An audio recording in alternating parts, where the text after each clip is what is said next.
Here we go. Come back here. Definitely didn't forget to record again. Welcome. Today we're talking about Chapter 17. If you haven't turned in your late assignments, an announcement just went out.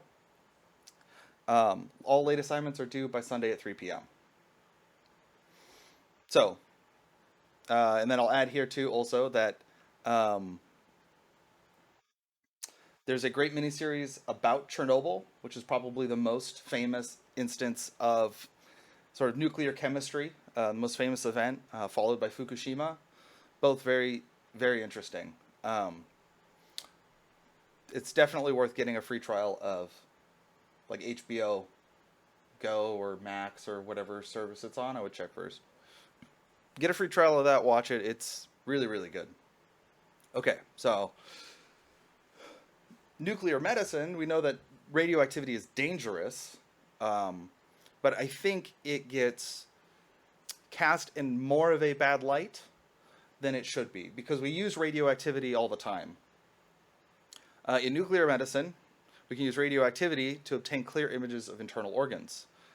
X-rays are a great example of that. A CT is a is an X-ray, but it's a what's it called? My wife's a doctor. She just told me last night. It's something tomography. Oh, computer assisted topography or something. You can look it up. Anyways, it's an X-ray, but it's a very, very advanced X-ray. So in a test for appendicitis, what happens though is a little bit different than an X-ray. Radioactively tagged isotopes are given to the patient. And those isotopes particularly get picked up by the appendix. Or if there's an infection in the appendix, the antibodies accumulate there and the emitted radiation is detected. So you can see that the appendix is inflamed. I think that picture, though, is a liver. The appendix, I think, is in the lower abdomen. Anyways.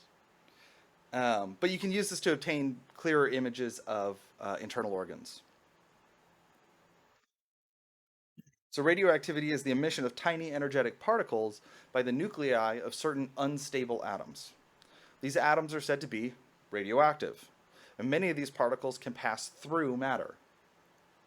Well, it says many, but 3 of them can really pass through matter. Alpha particles get stopped by almost anything. So we have our nucleus, right? And from our nucleus, we have some sort of decay that takes place. The nucleus breaks down because it's unstable, and that emits a particle.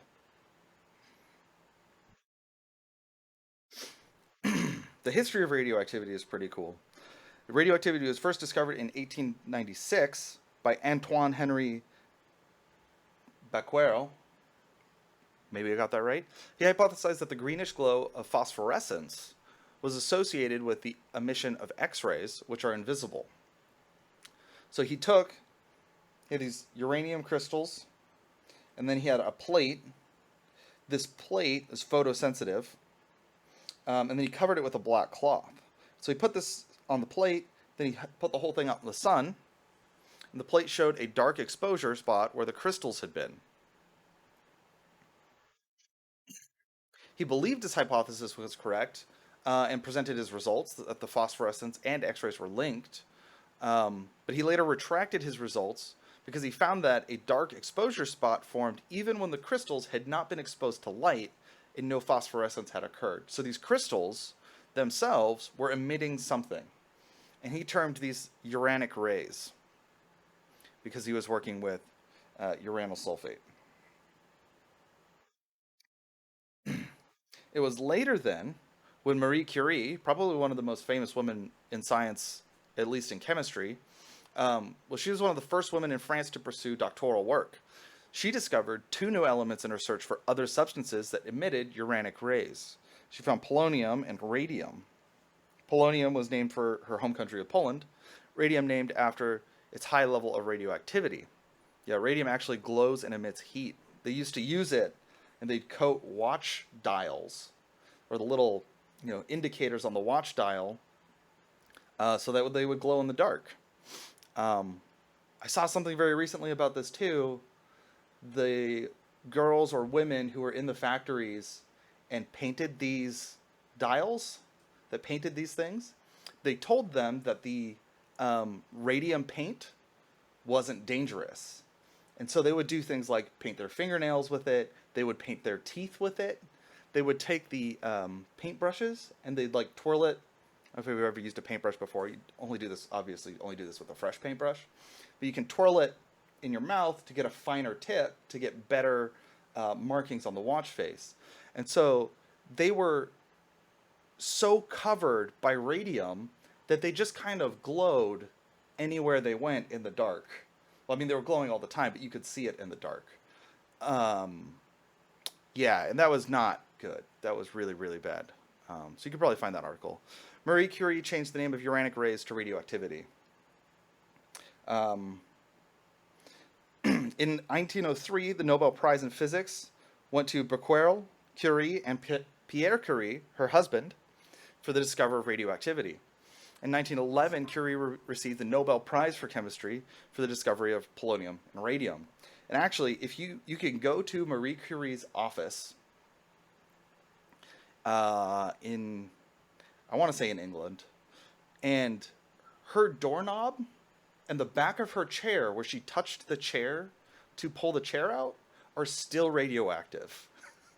And you can measure higher levels of radioactivity on those spots because she was constantly working with polonium and radium, and so had it on her hands and then put it on the door and then put it on the chair. And so you can tell actually the things that she touched most often because they're more radioactive.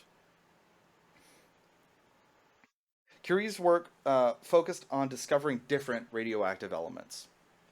Ernest Rutherford and others focused on characterizing radioactivity itself. It was Rutherford's gold foil experiment when we were talking about the structure of the atom. It was Rutherford's experiment that shot I believe they were alpha particles, through the gold foil, and he saw that some of them bounced off. The nuclei of radioactive elements are unstable, and they spontaneously decompose, emitting small pieces of themselves to gain stability.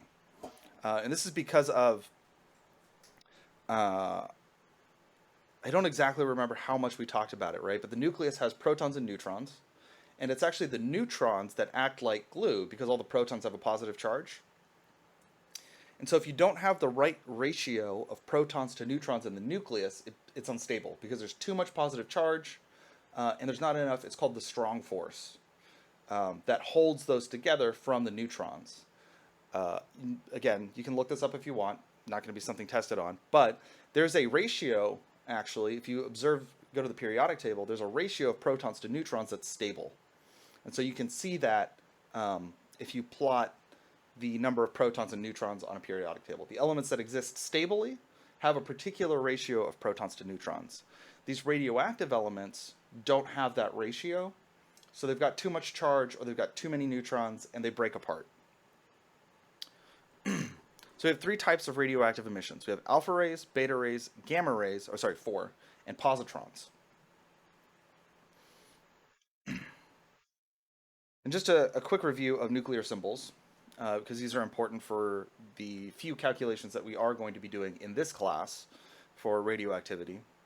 But remember, we have our chemical symbol. Actually, I could probably just use this. Can this be thinner? No, it can't. Oh, but I could do blue. So we have our chemical symbol. We have our mass number. So that's the number of protons plus neutrons. And then we have we have the atomic number. The atomic number is just the number of protons.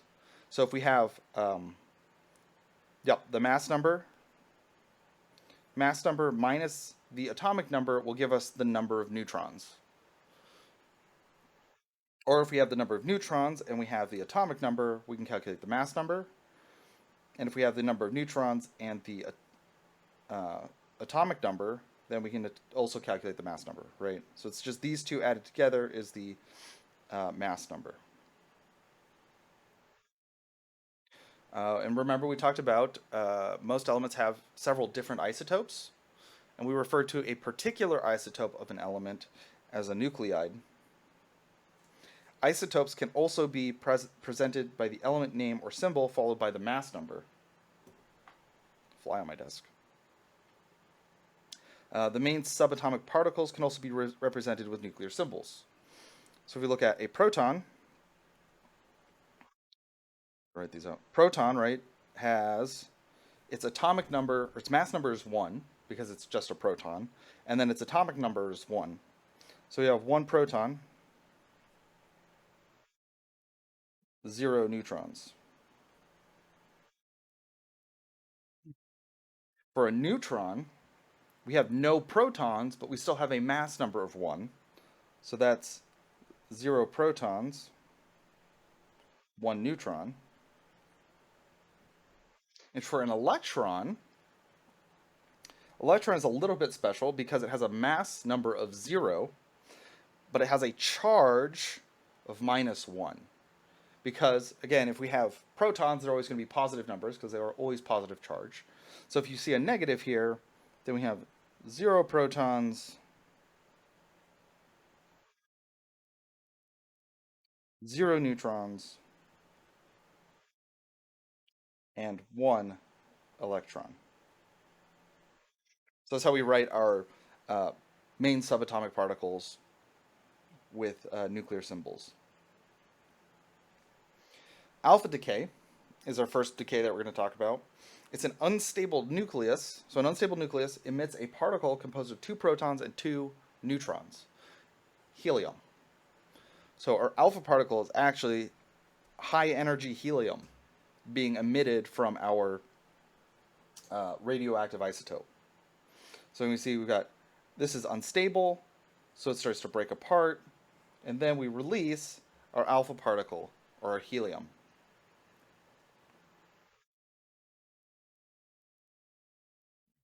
So when we can have a nuclear equation, which represents, just like a chemical equation, represents nuclear processes such as radioactivity.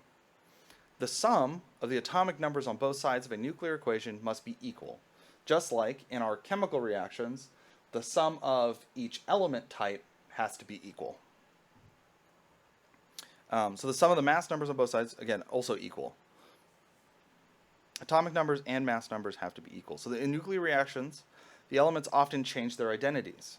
So you can see that we're going from a atomic number. Remember, the atomic number, the number of protons, is what determines what element it is. So if we lose this helium atom, then we're going from uranium, and we're losing 2 protons to get thorium. And so we call this the parent nuclide and the daughter nuclide. And then this would be our alpha particle.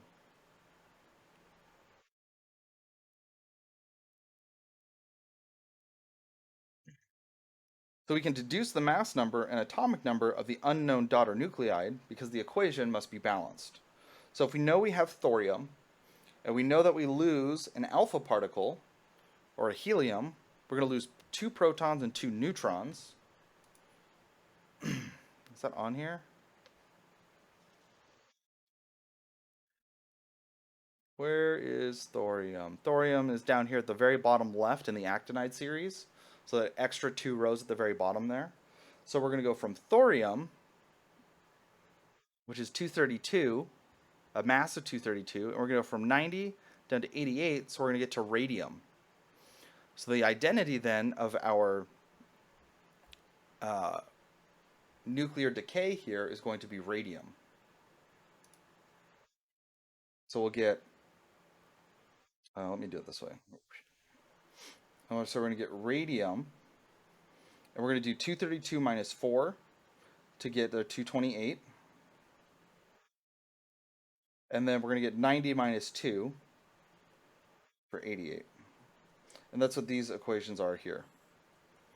So this number, x, plus 4 has to equal 232, which comes from here. And then y, our new number of protons, plus 2 from our helium, has to be equal to 90, which again comes from over here, our thorium.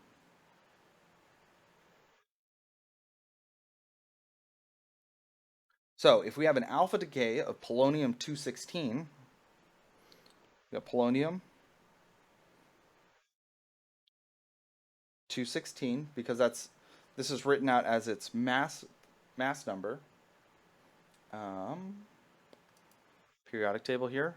Polonium. I'm not not as familiar with where these are. Okay, so this is over here, bottom right of the periodic table in column 6A. So if you look at 6A, row 6, or period 6, we have polonium, and it has 84 protons. For polonium, and again, X, we put X and Y. What is our element going to be? And we have alpha decay. So our alpha decay is our helium, 4, 2. So then X plus 4 has to equal 216, and Y plus 2 has to equal 84. So if we rearrange those, we'll just get 84 minus 2 and 216 minus 4. So we're looking for element 82. We go back to our periodic table. That's lead. So we'll get lead 82, and its mass number is going to be 212. Interesting to note, too, that mass number is actually higher than the mass number on the periodic table. So it's it's a particular isotope of lead that we get from this radioactive decay. One second. It's getting warm in here. I'm going to move this fan.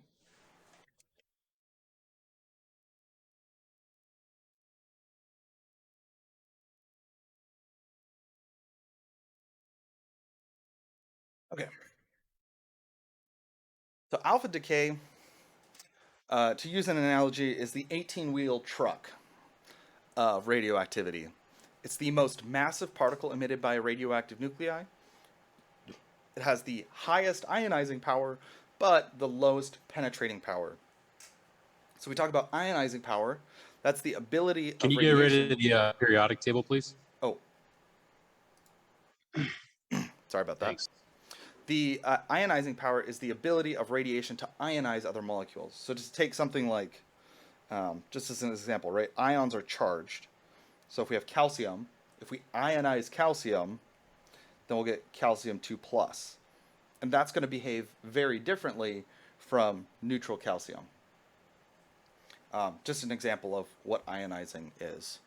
Not necessarily what's going to happen within your body, but within living organisms, this may cause damage or damaging chemical reactions because we're changing the charge, essentially, on various atoms and in molecules, which is going to cause them to react unpredictably and can cause them to damage cells, resulting in the cells dying.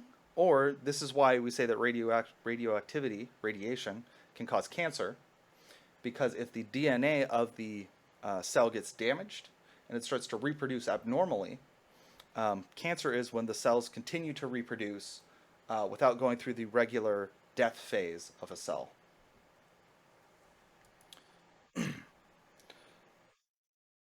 The penetrating power is the ability of radiation to penetrate matter. So how far into the matter does it go? Radiation must penetrate into a cell in order to damage important molecules within living cells. So, if you know some biology, right, we have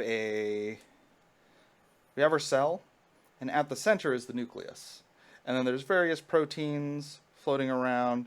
We've got other structures that are inside there. We've got our mitochondria, which is the powerhouse of the cell. But the ability of radiation to penetrate matter, it has to get into the cell to damage it. So alpha particles have low penetrating power due to their large size. They're helium atoms. So it's like think like a semi-truck in a traffic jam. That semi-truck is not going to get very far through a traffic jam. Even if it's a runaway semi-truck, like an alpha particle would be, it's going to run through a few cars, but stop pretty quickly. So our alpha particles, as tragic as that is to think about, I'm sorry, that's a terrible analogy. Alpha particles can be stopped by a sheet of paper, clothing, even air. They're relatively safe outside the body, but very dangerous if ingested or inhaled. Because if you ingest it, you're giving that alpha particle or those alpha particles uh, from the radioactive material that you ingest direct access to cells inside of your body.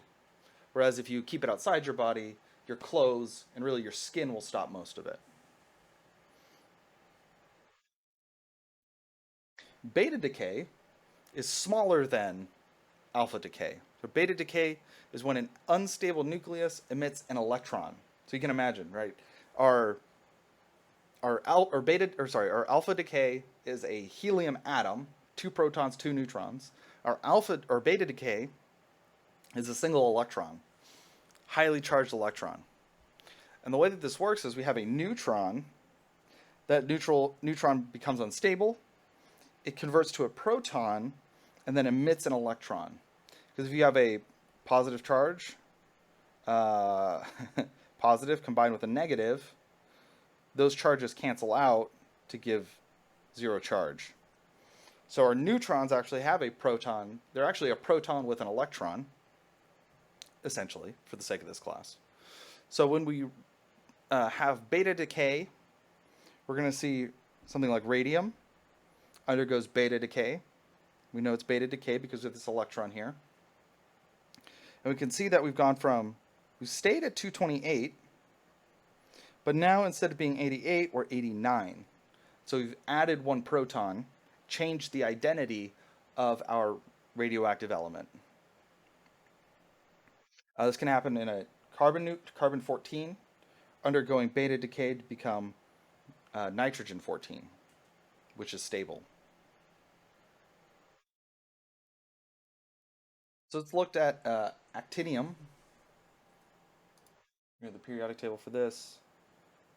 Actinium 288 is going to be in here somewhere. Oh, there it is. Oh, duh. Actinide series. The actinide series comes after actinium. So we have AC 228. And actinium has 89 protons, which I suppose I could have grabbed from the previous one. And so we're going to undergo a beta decay. So again, we do our X, Y. Hold on. Is that the order that I did them before? Yeah. X, Y, what's our element going to be? Plus, actually, let's do it like this. Plus our electron, 0 and -1. So we're taking our actinium, we're converting one of its neutrons into a proton, so our mass number stays the same. But instead of actinium now, we have thorium. So we're going to have thorium, and we're just going to change this to 90. We're going to change this to this stays 228. So that's how you would predict a beta decay.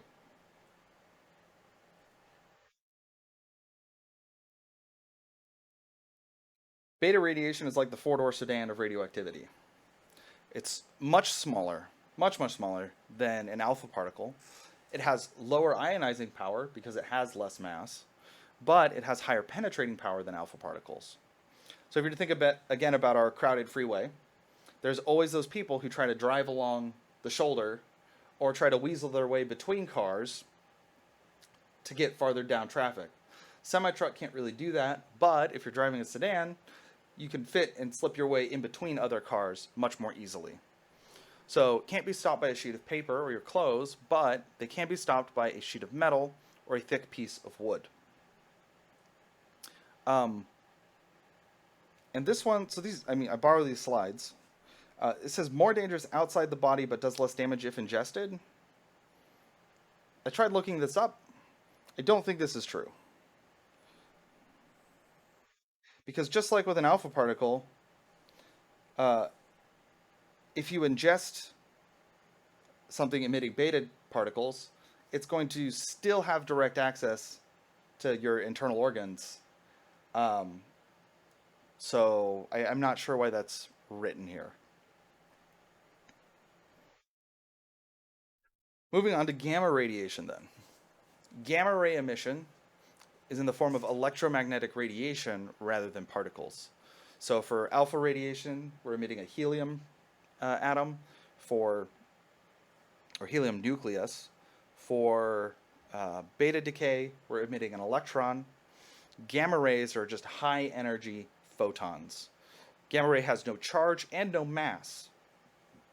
So the atomic mass number and atomic number of the element do not change. But gamma rays are usually emitted in conjunction with other types of radiation. So they're not just emitted by themselves, but this is the symbol that we use for them. Oh, sorry, I forgot this. So gamma rays, again, in conjunction with other types of radiation. So here we have uranium, which is used in nuclear reactors, actually radium-238. And that decays down to thorium-234, helium, that's our alpha decay. And then we also get this gamma decay. Gamma rays are the motorbike of radioactivity. They have the lowest ionizing power because they have no mass, but the highest penetrating power. They're only stopped by several inches of lead shielding or thick slabs of concrete. I think that the slab of concrete has to be like a foot or two thick to stop all the gamma radiation. This is the primary radiation of concern, or was the primary radiation of concern at Chernobyl, because the reactor blew and it was basically spraying gamma rays straight into the sky, plus nuclear material that was ejected from the reactor. And all of that uranium-238 is undergoing gamma decay and emitting these. And just to go back to our crowded freeway example, the motorbikes, especially here in California, can lane share. So they can basically travel freely down the crowded freeway, being unstopped by just about anything.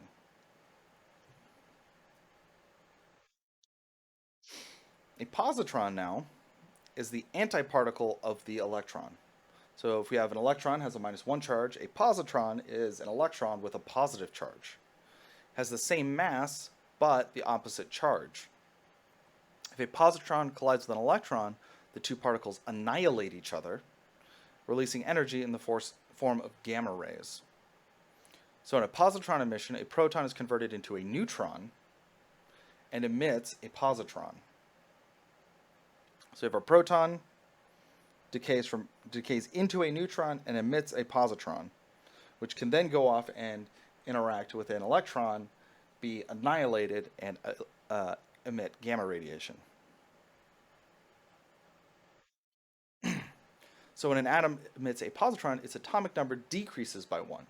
So this is the opposite of our beta decay. Because when we have beta decay, we're emitting an electron, and we increase our atomic number by 1. For a positron, we have a proton turns into a neutron, and so our atomic number decreases by 1.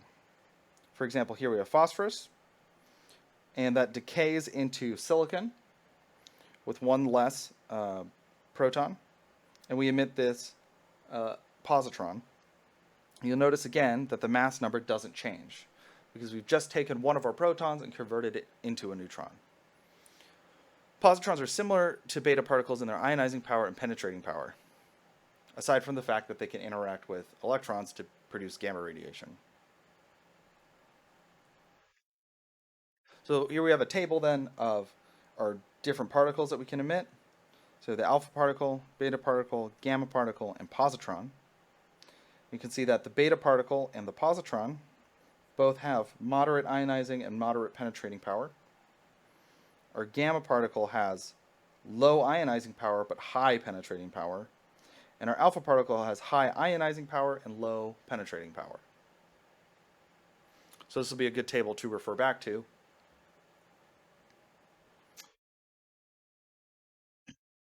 Let's look at the positron emission of sodium-22. Na-22. That's an easy one to find on the periodic table. Sodium-11. So we have sodium, and we're going to go down an element to, if I can guess it, neon? Yep, neon. Oh, we're going to go, because we're taking our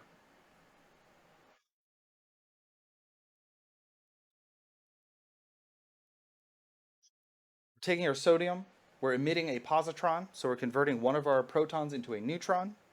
So our mass number stays the same, and now we have a new number of protons. So we have a different element.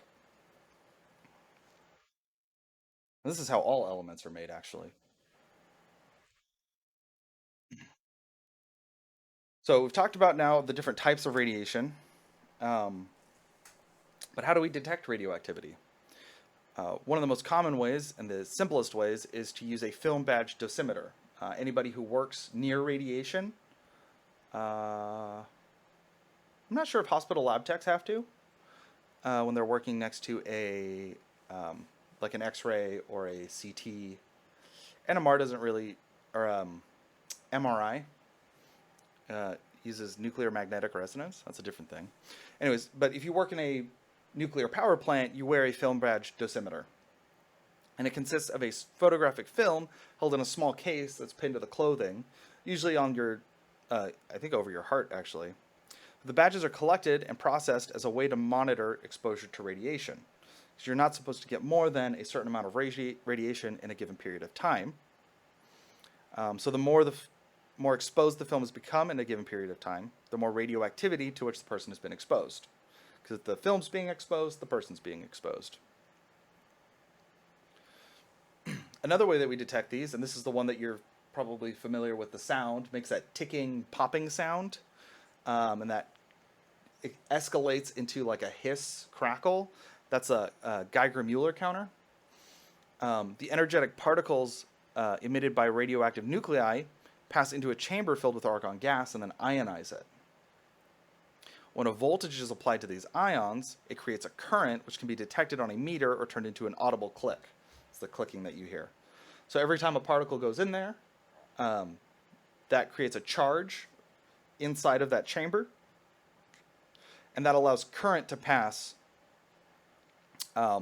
through the chamber, and that's detectable.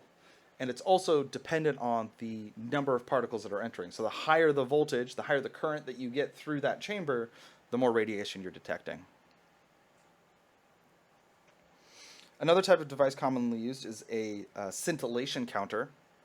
Radioactive emissions then in a scintillation counter pass through a material such as sodium iodide or cesium iodide that emits ultraviolet or visible light in response to energetic or excitation by energetic particles. This light is detected and turned into an electrical signal that can be read on a meter. Basically the same idea as the Geiger-Müller counter, just using a different way to detect them. Radioactivity is actually a natural component of the environment. Humans and other living organisms have adapted to survive in it. So we experience small amounts of radiation from space that make it through the atmosphere. The Earth shields us from the vast majority of cosmic radiation through its strong magnetic field. And the ground also contains radioactive atoms. And all atomic nuclei beyond atomic number 83, or bismuth, are unstable and radioactive, as are some isotopes of elements with fewer than 83 protons. Cesium, in particular, had very, very, very low abundance on Earth, if at all. So there's a particular isotope of cesium, radioactive cesium, that exists only because of nuclear weapons testing. Really because of nuclear weapons testing and failed nuclear reactors like Chernobyl and Fukushima.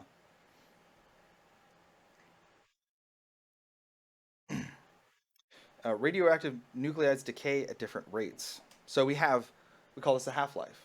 The half-life is the time it takes for half of the parent nuclides in a radioactive sample to decay to the daughter nuclides.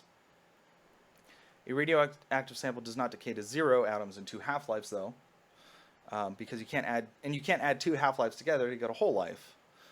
What happens is, after one half-life, one half of what was present at the start will remain, and so you're left with one half.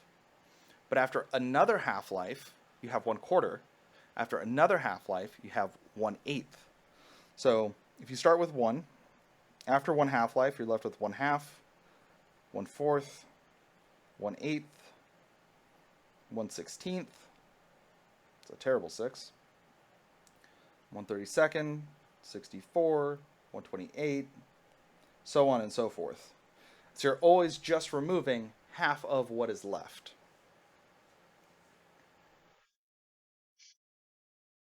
So we say that nuclides that decay quickly have short half-lives, and we say that they are very active. So they have many decay events per unit time. And a decay event being the emission of radiation by a single radioactive nuclide. Radon 220 has a half-life of approximately 1 minute. So after 1 minute, if we have 1 million atoms, after 1 minute we'll have 500,000. After that we'll have 250,000, 8th, 16th, 32nd, 64th, so on and so forth. Thorium 232, on the other hand, is much less reactive with a half-life of 14 billion years. Like even much less active is a understatement there. So it undergoes fewer decay events per unit time.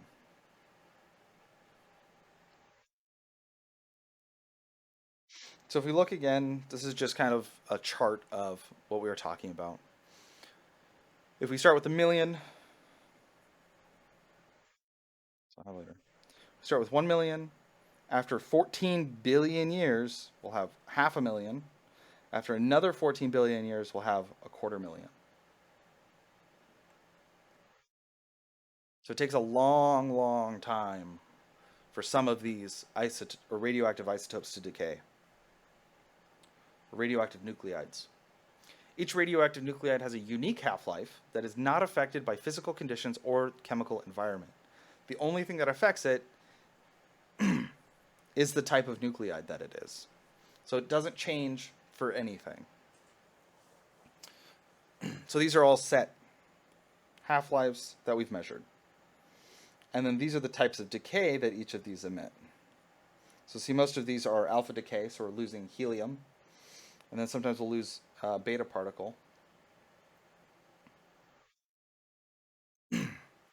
So look at this. We have a radium-226 sample that initially contains 0.112 moles.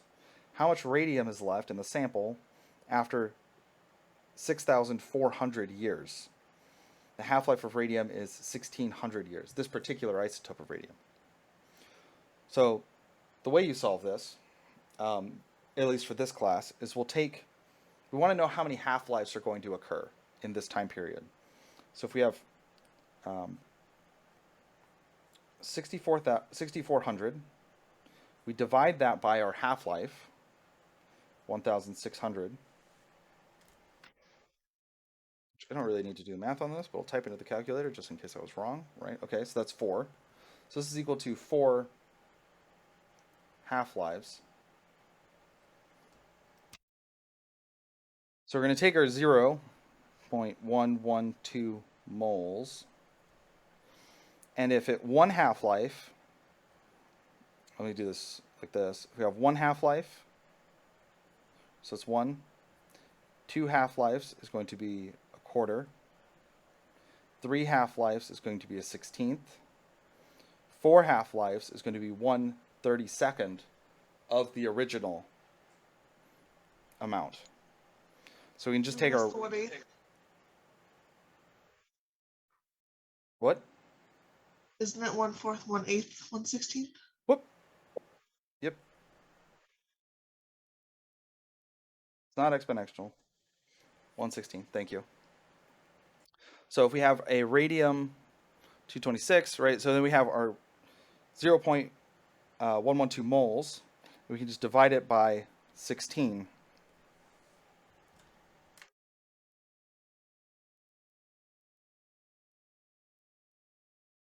Yeah.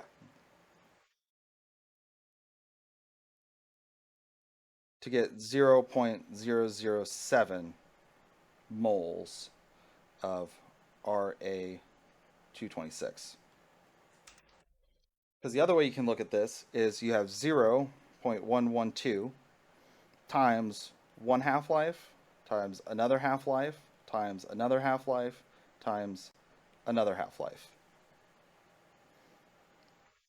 So 2 times 2 times 2 times 2, or 2 to the 4th, is equal to 16.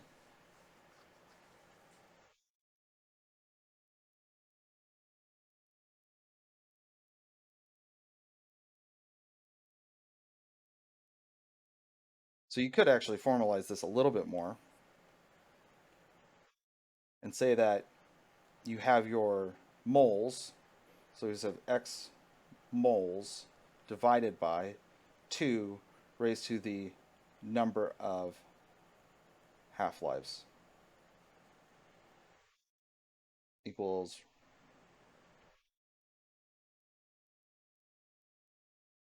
the number of remaining moles.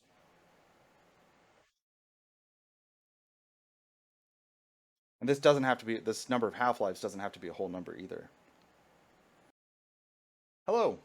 So, little sidebar here in the middle of the lecture. Somebody asked me about number 71 from the homework for chapter 17.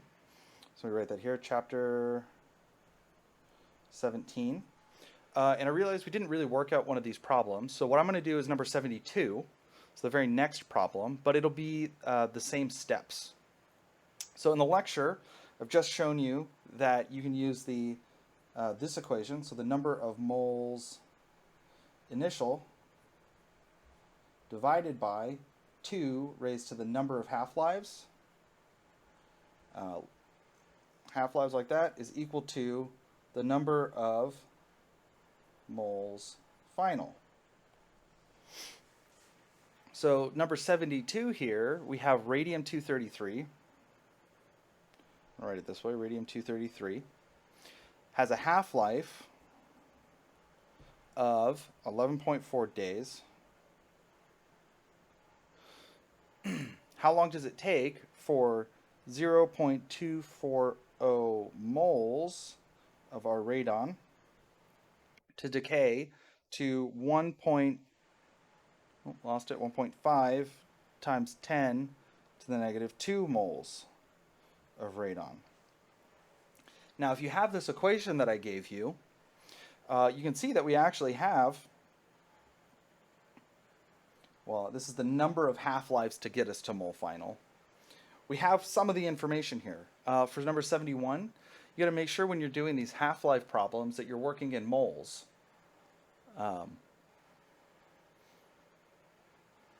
Although I think you could do this in, just to be safe, do them in moles. So if we take this and we just sort of fill in the numbers that we do have, we want to solve for the number of half-lives that it's going to take. So we're going to take our 1.5 moles of radon. Oh, sorry, this is final. This is initial. And then we're going to have number. So for the number of moles initial, it's going to be 0. Switch, please. 0.240 moles over 2, and I'm going to replace the number of half-lives here that it's going to take to get to this moles final with X. And so our moles final is going to be 1.5 times 10 to the negative 2 moles of radon. Actually, I didn't write it over there. We're just working with moles of radon. So the first step is you want to rearrange this so that we can get the 2 raised to the power of X by itself. So we get 0.240 moles divided by 1.5 times 10 to the negative second moles. That's equal to 2 to the X half-lives, right? So that X is our number of half-lives. We can simplify this a little bit. We can do 0.240 divided by 1.5 e to the negative second. That's going to give us 16. So we get 16 exactly equals 2 raised to the X. So for some problems, this will be fine. You don't really have to do as much work as I'm doing here. You can sort of use a little bit of logic, kind of reason it out. But for some of these, if it's not so exact, it's easier to have an equation, plug numbers in, and let the calculator do most of the work for you. So now what we need to do, if you remember our talk about logarithms, we need to use log base 2. So log, let's do it like this. If we have 2 raised to the second power, that equals 4, right? So log base 2, let me highlight this, right? So base 2, that 2 is coming from there. Log base 2 of 4 is equal to 2. So, right, our 4, and then I'll use yellow for this 2 and this 2. So what this is saying is, if we want the log base 2 of 4, the question that we're asking is, what power do we raise to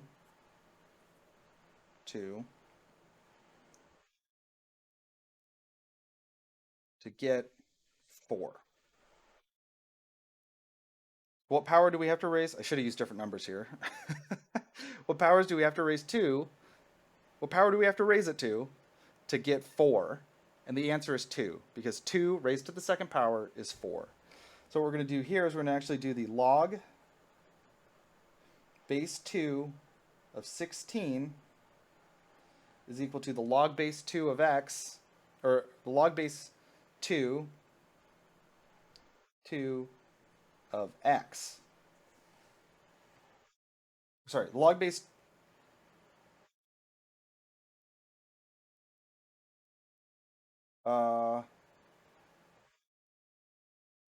No. So we're doing the log base 2 of each side, so this is just x. The log base 2 is equal to x.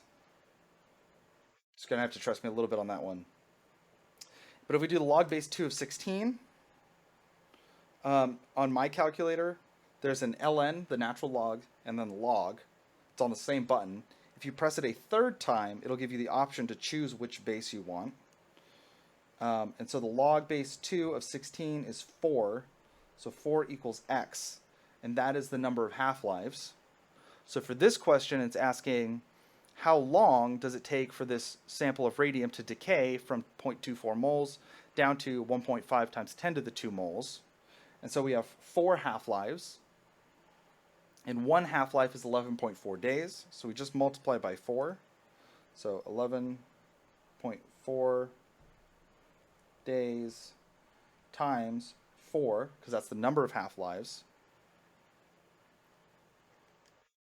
11.4 times 4 will equal 45.6 days. And that's how you solve one of those problems. Okay, so naturally radioactive elements have very long half-lives, or continually being formed by some other process. So uranium, with atomic number 92, is the heaviest naturally occurring element.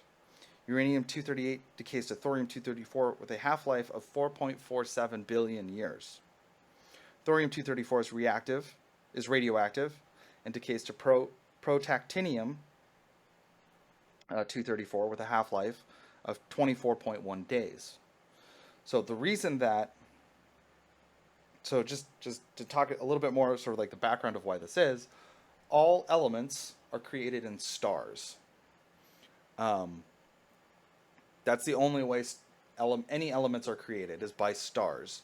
And stars smashing bigger and bigger atoms together to make bigger and bigger elements. So for uranium-238 to exist, it had to have come from a star originally. And then the only way it could have gotten to Earth is when the Earth originally formed, probably from the result of a supernova, and then matter condensing over time. The only other way we could get uranium-238 is if it was brought here by an asteroid. And then any other radioactive elements that may get created by stars are going to decay. So if they have a shorter half-life, there's going to be less of them present.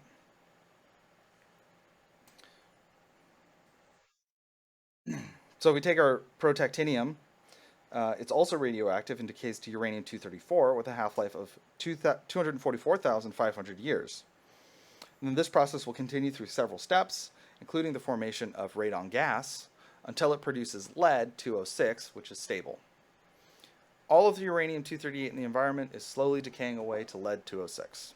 So eventually it'll all be gone.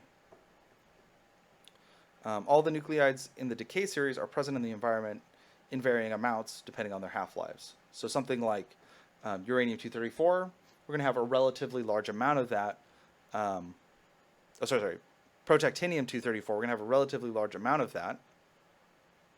Whereas something like thorium-234 we won't have very much of, because there's actually going to be very, very, very little, because it only takes 24.1 days is its half-life to decay.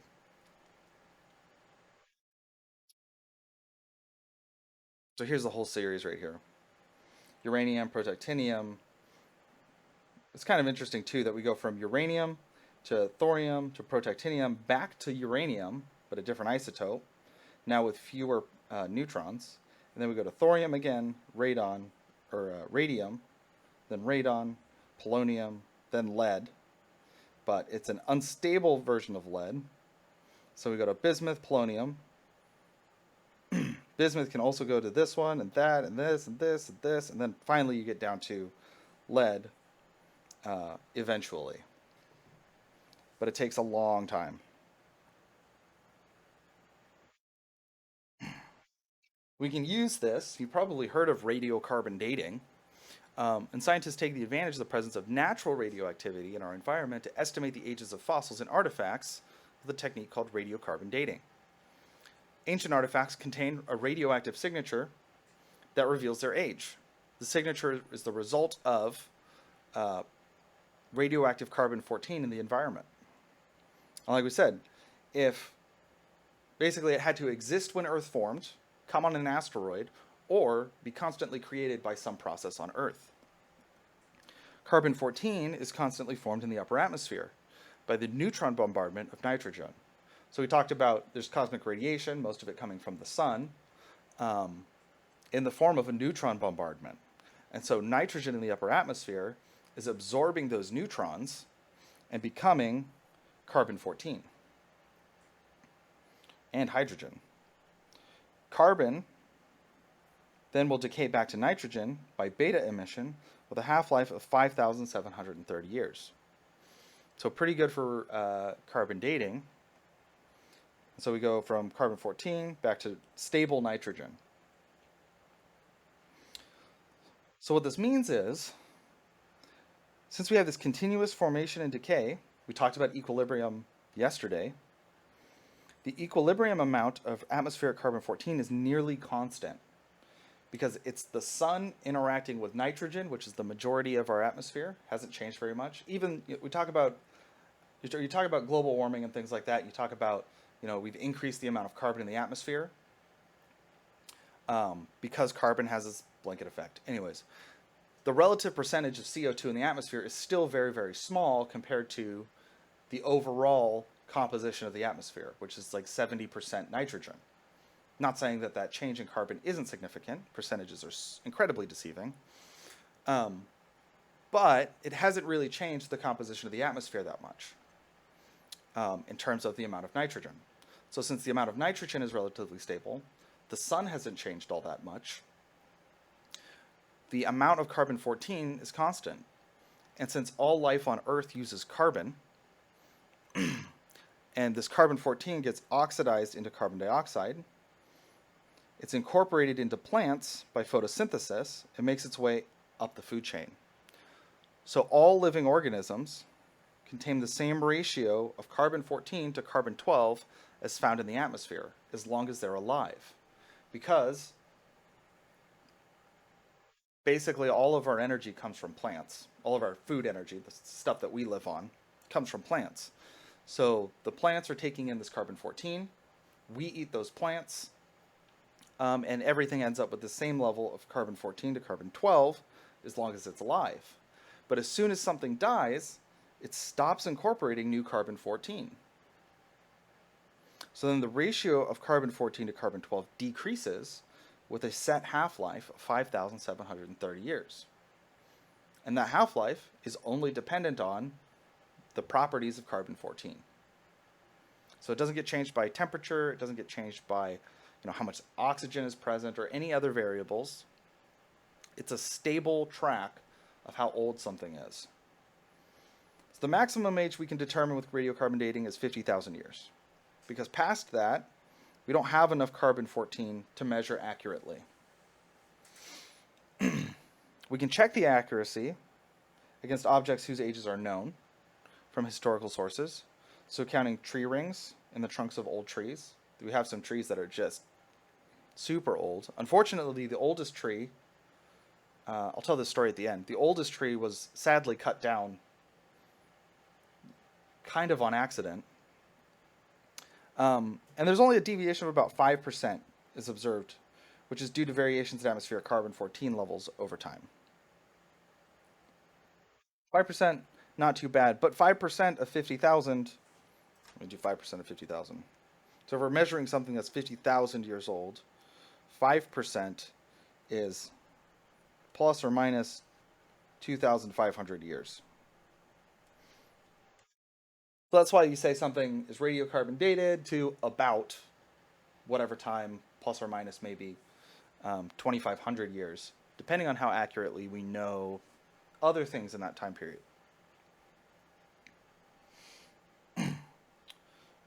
So,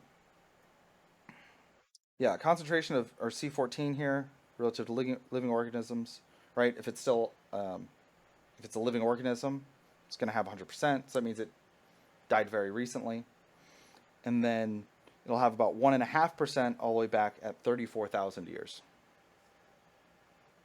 Really, really cool way to use radioactivity. So let's say we have.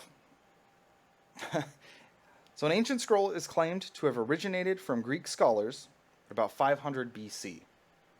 So about 2,500 years ago. A measure of its carbon-14 content reveals it to contain 100% of carbon-14 of that found in living organisms. Is the scroll authentic? Well, just for kicks, let's go back to this chart. No, it's not. It's not. Yeah, because it should be somewhere, but it should be something less than that, right? It should be. I mean, 50% is 5,730 years. We're talking 2,500 years. It should be something like 75%, if this is linear. So no. Now, one of the restrictions of something like radiocarbon dating. So, right, this is no, not authentic. But one of the restrictions of radiocarbon dating is you have to use it on things that were once living. So you can't radiocarbon date rocks. You can't radiocarbon date, non-living things. I guess you could radiocarbon date ice if it has enough dissolved CO2 in it, because it gets sequestered from the atmosphere. So I suppose you could radiocarbon date ice. But basically you have to have something that had an active exchange of carbon-14 in order to use this method. So ancient scroll here being made from supposedly some sort of paper, right? That paper then probably was harvested and turned into paper within maybe weeks or a month of when that scroll was written, if it was legit. And so that's why we can use something like a scroll to identify, or we can use something like a scroll for radiocarbon dating. Okay, let's before we get into fission, let's take a short break and come back in 5 minutes. So 11:05.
All right. Now I'm not muted. Discovery of fission. It's fusion that would was saying something about a Type 1 civilization. Um, if we can figure out fusion, then we can become a Type 1 civilization, which is some sci-fi writer made a scale of the advancement of a civilization based on the amount of energy that they can produce. You look look up more about that if you're interested. It's the discovery of fission. In the mid-1930s, Enrico Fermi attempted to synthesize a new element by bombarding uranium with neutrons. The theory was that if a neutron were incorporated into the nucleus, it might undergo beta decay and convert a neutron into a proton. So he had this uranium-238. He hit it with a neutron, and what happened is he came out with uranium-230, or he was trying to get uranium-239, and then from there go to some new element X with an atomic number of 93. So create a new element. He detected beta emission, but never chemically examined the products to determine if a new element had been formed.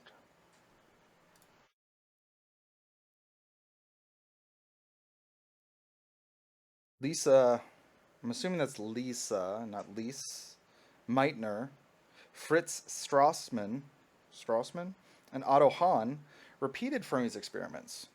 And they found that the products contained several elements that were actually lighter than uranium. This discovery changed the world forever. That's not an understatement. On January 6, 1939, they reported that neutron bombardment of uranium resulted in nuclear fission, the splitting of a uranium atom. The uranium atom split into barium, krypton, and 3 neutrons and released enormous amounts of energy. About less than 1% of uranium is uranium-235. Uranium-238 is the most common isotope and does not undergo fission. So it's only the instability of 235 that allows it to undergo fission. Actually, before we get to the atomic bomb, I do want to note that this is why Einstein's equation is so important. I think we mentioned it at one point. E equals mc squared. You probably heard this a bunch, but if you think about this a little bit more, m is mass, c is the speed of light, E is energy. So this equation says that mass has inherent energy. That mass is equal to the speed of light squared. So if you can take this mass and you can convert it into energy, it'll do so by, and the speed of light is like 3 times 10 to the 8 meters per second. And so that's squared, so that's 3 times 10 to the 16 meters per second. So whatever mass you have is 3 times 10 to the 16, just a stupid huge number, will become that much energy. And so what's happening in this reaction is some of this uranium, when it splits, gets converted into this energy. So it's the mass of the uranium is being like dissolved into energy. Which is why this releases so much energy. So the atomic bomb, a sample rich in uranium-235, can undergo a chain reaction in which the neutrons produced by the fission of one nucleus induce the fission in other nuclei. A critical mass of uranium-235 is needed for the reaction to be self-sustaining. This reaction can be used to make an atomic bomb.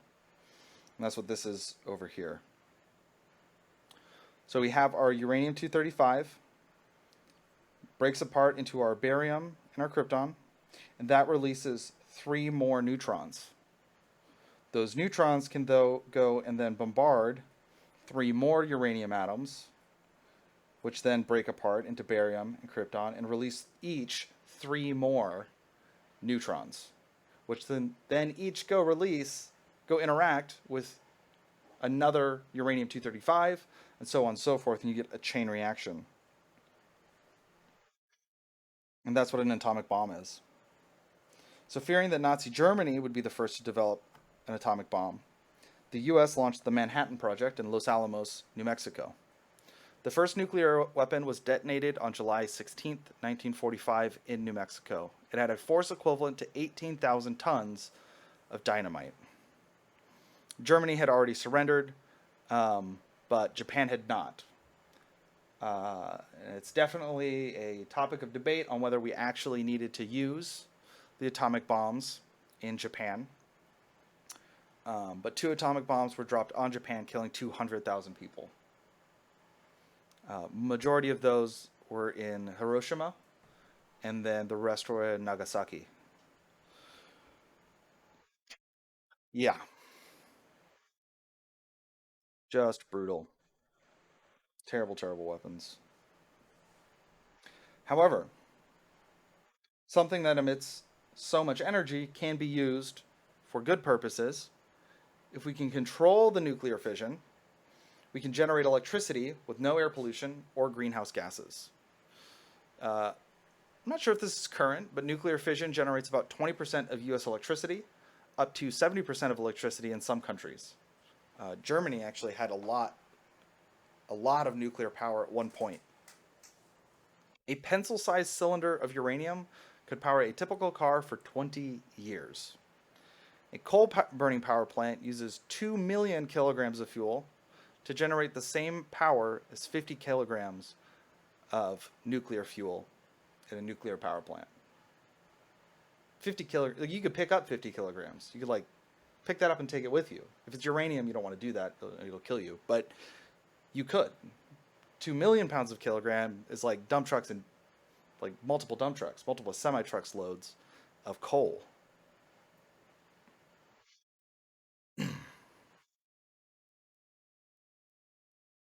So the way that we generate electricity, aside from wind and aside from solar and nuclear, well, no, nuclear too, is we use heat, we use the fission reaction to generate heat, and then we boil water, which goes through a turbine, the steam goes through a turbine, and that makes electricity.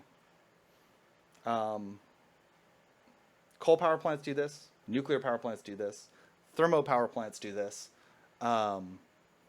I guess hydroelectric dams technically don't use steam, but they use the flow of water to turn a turbine to generate electricity. So the nuclear core of one of these reactors has uranium fuel rods interspersed with retractable neutron-absorbing control rods. Of course, the drawbacks to nuclear power plants are nuclear accidents and waste disposal. I think waste disposal is actually the biggest issue. Nuclear, I think we're on the 3rd or 4th generation of nuclear fission power plants. And they are much, much safer than Chernobyl or Fukushima. Fukushima was built next to the ocean. And what happened with the Fukushima reactor is that the backup generators to run the plant, because it takes electricity to remove the control rods, takes electricity to keep things going and watching all the systems. So what happened was Fukushima got hit by a tsunami. That tsunami knocked out the power, and the power backup generators were in the basement of the power plant, and so they got flooded. And then the control teams lost all ability to control the reactor.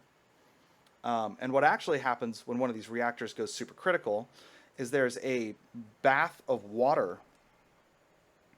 There's a bath of water that actually is around the reactor. And so the pumps stopped that circulated this water in and out of the reactor. And when that happens, this vessel is under incredible pressure, and it's the vessel that eventually explodes. And so it's actually steam that causes these to explode. And that's what happened to Fukushima. In Chernobyl, well, you can watch the documentary, but that was somewhat a different story, and it was a perfect storm of operator error, really, and a poorly designed reactor. Nuclear fusion, on the other hand, is the power of the sun. Nuclear fusion is what could make us a Type 1 civilization. Nuclear fusion is a combination of two light nuclei to form a heavier one. So, I think it's deuterium that we use. Hydrogen with a proton is deuterium. And so we use nuclear fission, then would be the combination of these two to form helium. Nuclear fission is where we split a heavy nucleus to form two or more lighter ones. Both fission and fusion are highly exothermic because they form daughter nucleides, with greater binding energy per nucleon.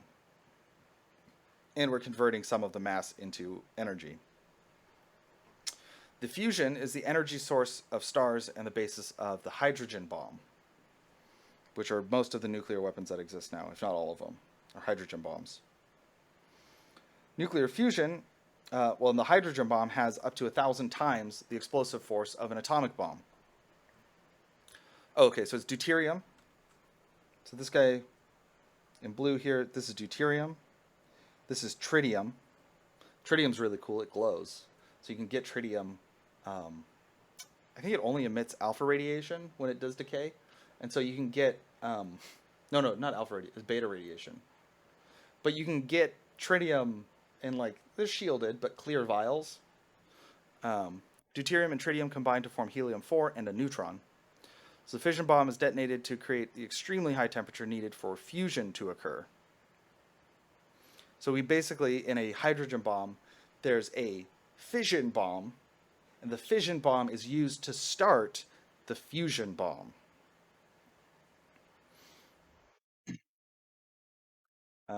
Nuclear fusion. They've been saying that nuclear fusion is about 10 years out now for about 50 years, I think. Say, oh yeah, 10 years we're going to have this thing figured out. Then, 10 years comes by and comes and goes, and it's like, all right, another 10 years, we're going to figure it out in 10 years. Nuclear fusion is difficult. We can have a sustained nuclear fission or fusion reaction. This is a tokamak fusion reactor, which uses electromagnetic fields to contain the heat. But the temperatures needed to maintain a fusion reaction are so hot that they melt every substance that we know of. There's nothing that can withstand the temperature, so we use magnets and electromagnetic fields to contain the plasma. The problem is that while we can create a sustained fusion reaction, we can't get more power out than goes into the reaction. The biggest benefit, is it on the next slide here? No, the biggest benefit to fusion is that the products are slightly radioactive helium. Okay. I guess they've been recording for...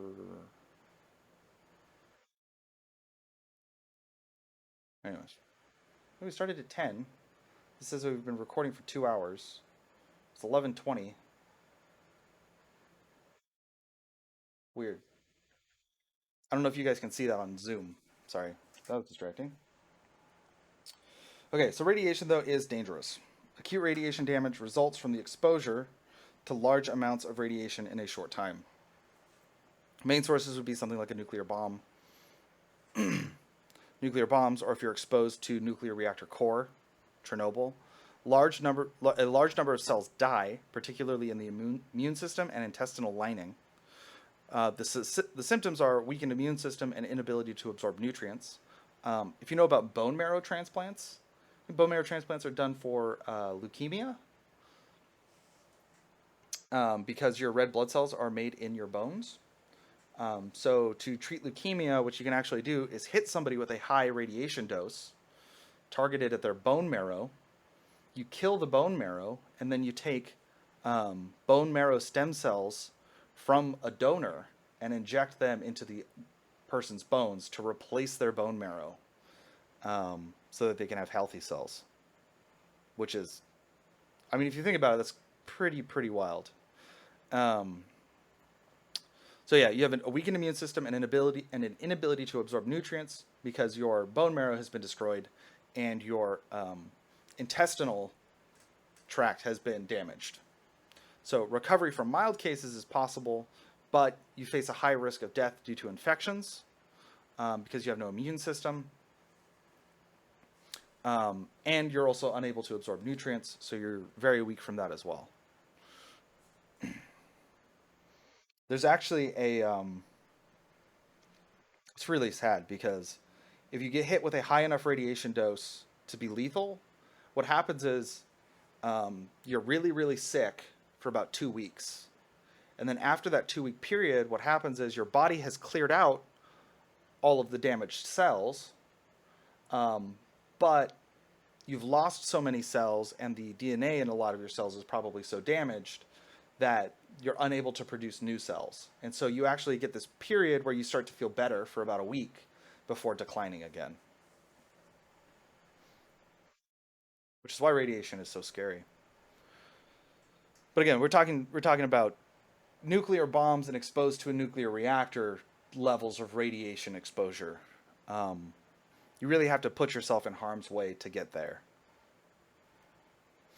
So lower doses of radiation over long periods of time can increase your cancer risk because radiation can damage DNA. We talked about ionizing radiation. If the DNA gets damaged, normally kills the cells, but can sometimes cause the cells to grow abnormally and become cancerous. Cancer risk increases with increasing radiation exposure, but we don't have an exact threshold for what that increased risk is. Because it, to some extent, depends person to person, depends on the radiation, how much. I mean, we can't test it on people, right? We're not going to expose a bunch of people to radiation on purpose and say, oh, these ones got cancer, because we don't have a good way. We don't have good ways to treat cancer.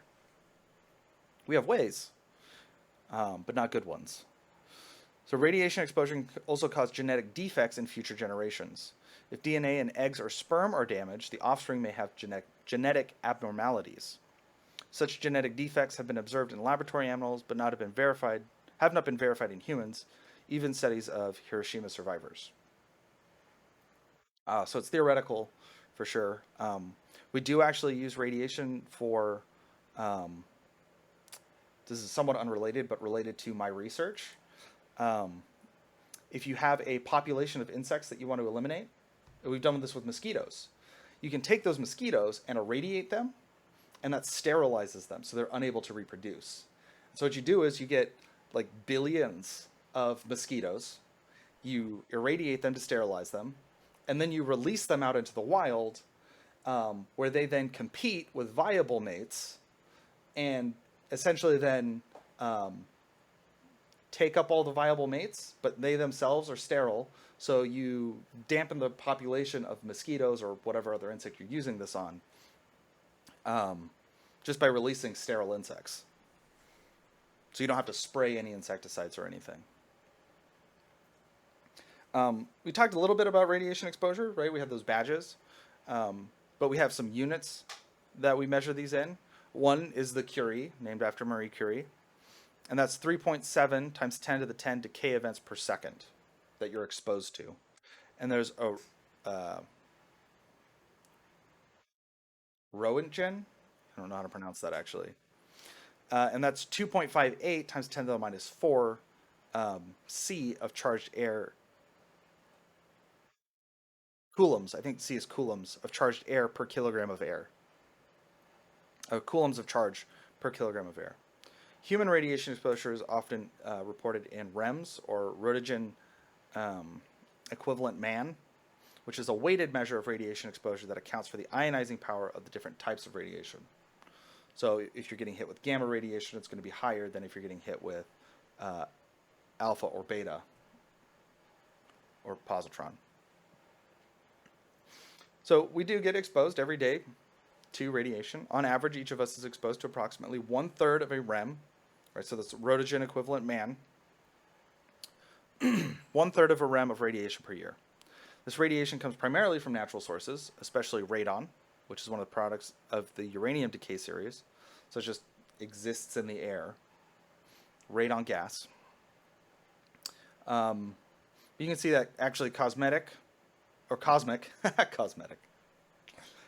terrestrial and internal radiation, so radiation coming from the Earth or radiation coming from space, You do get some radiation from consumer products, um, electromagnetic radiation. Medical, every time you get an x-ray, you're exposed to some radiation. You usually try to target that. That's why if you go to the dentist and they take an x-ray of your teeth, you put on a big vest. They also want to take out any electronics that you might have because those will reflect the radiation around the room. And then other sources. Consumer products would be things like, would also be things like bananas have a high level of radiation. Um, high, say high, relative to not having radiation, I suppose. Um, there are a lot of good videos about radiation on YouTube. The other one is actually granite. Granite is fairly radioactive. It takes more radiation than the natural amount to produce measurable health effects in humans, because we talked about how humans and animals on Earth, everything has developed or evolved with this radiation surrounding it already. So we've got some ability to absorb radiation. The first measurable effects, which are a decreased white blood cell count, occur at instantaneous exposures of approximately 20 rem. So if you get a single dose of 20 rem, you'll start to have these acute effects from radiation. And then all the way up to 100, those are sort of your mild, possible increase in cancer risk. At 100, you get radiation sickness, skin lesions, and an increased cancer risk for sure. Over 500 rems is lethal. Radioactive. I mean, we talked about this a little bit at the beginning, but in isotope scanning, we give a person a radioactive isotope to eat, to ingest, or inject, and that radiation can then be detected using a photographic film or a scintillation counter, and you can see where that radiation is going in the body. Technetium-99 is often used as a radiation source for bone scans, such as this one. Although I imagine that this sort of procedure, I don't know, asked my wife, she didn't know, but it seems to me that this would be used less often because we have CT scans and we have, which we can use for bone density, or we have MRIs. There are other ways that we can do this now instead of injecting somebody with radioactive material. We can also use radiotherapy. Radiation is often used as a therapy for cancer because it's particularly effective at killing rapidly dividing cells. Because what happens is that radiation, if I can draw a really terrible picture of DNA, that radiation is like bullets fired through your DNA. And it's the DNA that's used to create copies of cells. So the more rapidly a cell divides, the more it relies on the integrity of that DNA. And so if that DNA is damaged, the more likely it is for something to go wrong, and then it won't reproduce properly and end up dying. So when we use radiotherapy for cancer cells, it's particularly effective. And you take a beam of gamma rays, and it's moved in a circular pattern around the tumor to maximize the exposure of the cancer cells while minimizing the exposure of healthy tissues. So essentially what you're doing is if this is like a cross-section of a really weird person who's square for some reason, and we have a tumor cell here, or we have a tumor here, not a tumor cell. What the radiation is doing is it's coming in from this angle, and then this angle, and then this angle, and this angle, all intersecting at this point, but each of the cells in the line outside of that only encounters the radiation once. And so you minimize the damage to the surrounding cells while maximizing the damage to the tumor cell.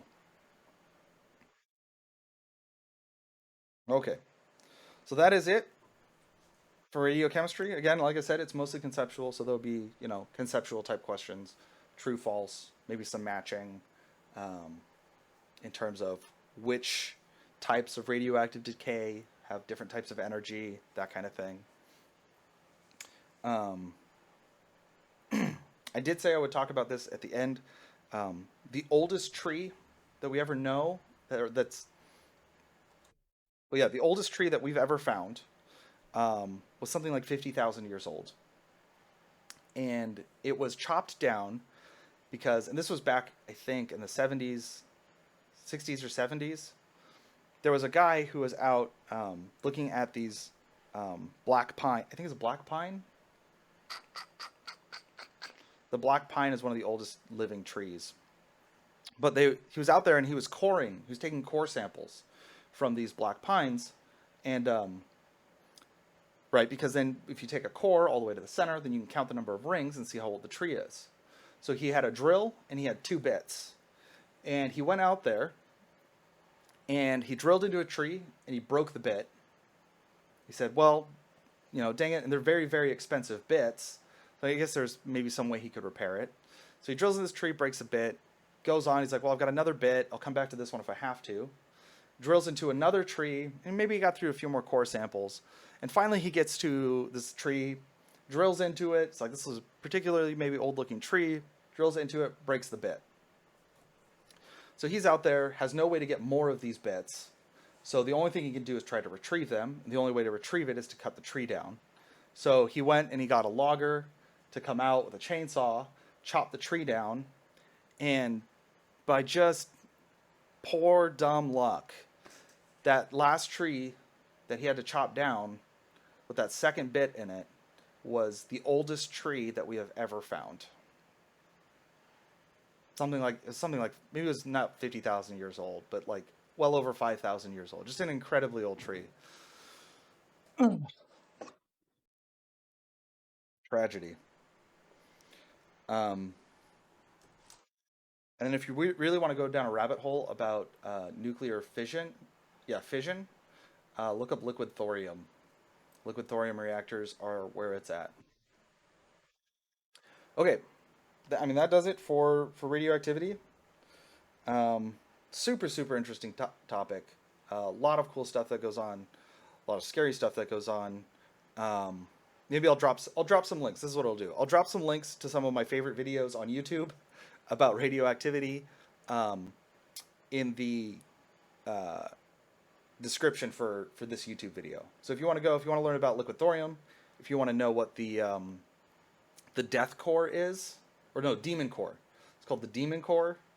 Um, Really interesting story, and maybe I'll try and find that story about the tree as well, so you can get the actual facts instead of my vague recollection of it. Are there any questions?